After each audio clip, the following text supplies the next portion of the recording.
From the Blues Hotel Collective, welcome to Blues Moments in Time, where every groove holds a memory and every moment echoes the truth of what came before. Today, we rewind the reel, trace the footsteps, and revisit the chapters that shaped the blues.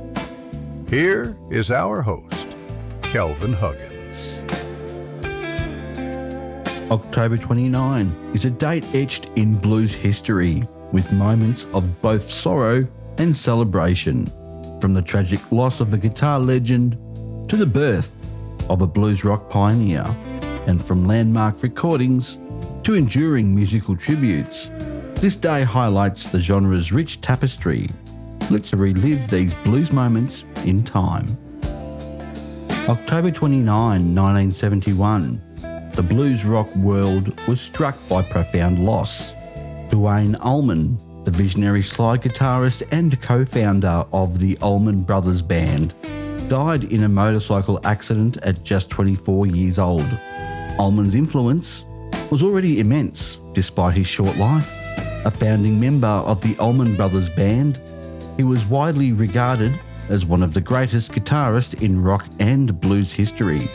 His innovative slide guitar work and soulful phrasing helped define the sound of Southern rock, while keeping one foot firmly planted in the blues tradition. Allman's collaborations with blues and soul legends, he played on records by Aretha Franklin and Wilson Pickett, and his pivotal role on Derek and the Dominoes' Layla album underscored his deep blues roots. His untimely death marked the end of an era for creative fusion, but his legacy lived on in the Allman Brothers' music and in the countless guitarists he inspired. Dwayne Allman's passing is remembered as a day when the blues lost one of its brightest young torchbearers. On October 29, 1946, a future blues guitarist legend was born. Peter Green, born Peter Allen Greenbaum, entered the world in London, England. Little did anyone know that this baby would grow up to become one of the most influential blues rock guitarists of his generation. Green rose to fame in the late 1960s as the founder and lead guitarist of Fleetwood Mac. His soulful, melodic guitar playing, categorised by a sweet singing tone, earned him admiration even from American blues greats. B.B. King once famously said of Green, "He has the sweetest tone I ever heard. He was the only one who gave me the cold sweats." Green's 1960s recordings with Fleetwood Mac, such as Fleetwood Mac in 1968 and Then Play On in 1969, blended British blues passion with American blues tradition, producing classics like Black Magic Woman and Albatross. Though his own career was cut short by personal struggles, Peter Green's impact endured. His birth on October 29, 1946, thus marks the beginning of a legacy that enriched the blues and rock landscape. 1975. On this day was another sombre day in blues history, with the death of Muddy Waters in his sleep at the age of 68. Muddy Waters was a titanic figure, often called the father of modern Chicago blues, whose influence defined the genre's course. He pioneered the electrified blues sound in the 1940s and 50s, taking the raw Delta blues he learned in Mississippi and amplifying it for the urban Chicago clubs. Hits like Rollin' Stone and Hoochie Coochie Man introduced the world to the power of electric blues guitar and harmonica. Muddy's impact reached far beyond blues. Bands like the Rolling Stones, who took their name from his song, and Led Zeppelin drew inspiration from his music, and he was a seminal influence on rock and roll. By the 1970s, Muddy Waters was an international blues icon, touring globally and inspiring new generations. His death marked the end of an era, but his music ensured his legend would live on. Amidst the losses, October 29 has also seen moments of artistic triumph. On October 29, 1971, Chess Records released the London Howlin Wolf Sessions, a landmark album that captured a unique cross-cultural collaboration. The album was recorded in London in 1970 and featured the great Chicago bluesman Howlin Wolf, backed by a stellar band of blues rock musicians including Eric Clapton, Steve Winwood, Blues Wyman, and Charlie Watts. This unlikely pairing of a grizzled American blues master with young British rock stars produced powerful results. Tracks like The Red Rooster and Spoonful on the album crackle with energy as Wolf's booming voice and primal harmonica meet Clapton's searing guitar licks. The sessions weren't without tension though. Wolf intentionally doubted the little boys from England, but the mutual respect and shared love of the blues won out. The release of the London Howlin Wolf Sessions was a proud moment that bridged two generations and two continents of blues. It introduced Howlin Wolf to a new audience and stood as a testament to the global reach and enduring power of the blues tradition. While October 29, 1916 may not have seen a public event, it marks a significant creative milestone in blues history. It was on this day that W.C. Handy, often called the father of the blues, registered the sheet music for his composition Beale Street Blues. The song would go on to become one of the most famous blues songs of the early 20th century. Beale Street Blues was written by Handy in 1916 and quickly became a hit, helping to popularise the blues genre nationwide. It was inspired by the vibrant blues scene on Beale Street in Memphis, Tennessee, a cultural crossroads of African American music.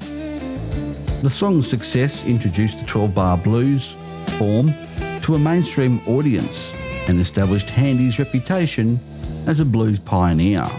Over a century later, Beale Street Blues endures a classic, recorded by countless artists and celebrated for its lyrical depiction of love and loss in the blues tradition. The fact that Handy chose October 29, 1916 to formally copyright this piece means that even on this date in history, the seeds of a blues revolution was being sown. The legacy of Beale Street Blues lives on, a reminder of how a single song can shape the course of music history. The blues are alive and evolving, and October 29 has seen notable modern contributions to the genre. In 2021 on this date, two significant blues releases hit the world.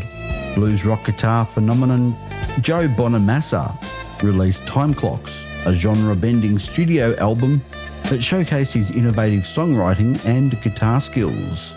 Around the same time, British blues guitarist Danny Bryant put out The Rage to Survive, his 12th studio album, which he recorded in a lightning-fast 4 days. These releases demonstrate that the blues tradition continues to thrive in the 21st century, with artists like Bonamassa and Bryant carrying the torch for new generations. The choice of October 29 for these album drops also shows how even today, this date is recognised as a special moment to celebrate blues music. Whether it's a heartfelt ballad or a fiery guitar solo, these modern recordings ensure that the blues remain a living, breathing art form. Beyond the headline events, October 29 has other intriguing blues-related connections. For instance, blues guitarist Otis Rush, known for his soulful slide playing and hit I Can't Quit You Baby, was born on October 29, 1934 in Philadelphia. Though some sources mistakenly list his birth date as April 29, multiple blues archives and his own official materials confirm October 29, 1934 as the correct date. Otis Rush went on to become one of Chicago's most influential bluesmen, and his birth on this day adds another layer of blues heritage to October 29. Finally, while October 29 may not be marked by a major annual blues festival, it often falls during the vibrant autumn blues festival season in places like the United States and Europe. In Australia, where blues music has a strong following, October is springtime, and the local blues societies frequently host gigs and jam sessions around this time, continuing the global tradition of keeping the blues alive year-round. The blues journey from the Delta to the world means that on any given day, including October 29, there are musicians and fans somewhere celebrating this timeless music. October 29 in blues history is a day of contrasts, a day of mourning the loss of greats like Dwayne Allman and Muddy Waters, and a day of joy in celebrating the births of legends like Peter Green and Otis Rush. It's a day that saw a pioneering blues song copyrighted and iconic blues albums released. Through triumph and tragedy, these moments illustrate the resilience and universal appeal of the blues. As we remember these blues moments in time, we honour the artists who shaped the genre and the fans who keep its spirit alive. The blues lives on. The slide guitar licks of Dwayne Allman, in the soulful tones of Peter Green, in the growl of Muddy Waters' voice, and in every new artist picking up a guitar or harmonica to tell their story. October 29 reminds us that the blues is not just music of the past, but a living legacy that continues to inspire and connect people around the world. Join me tomorrow as the Blues Hotel Collective presents Blues Moments in Time. Until then, I'm Kelvin Huggins. Keep the blues alive.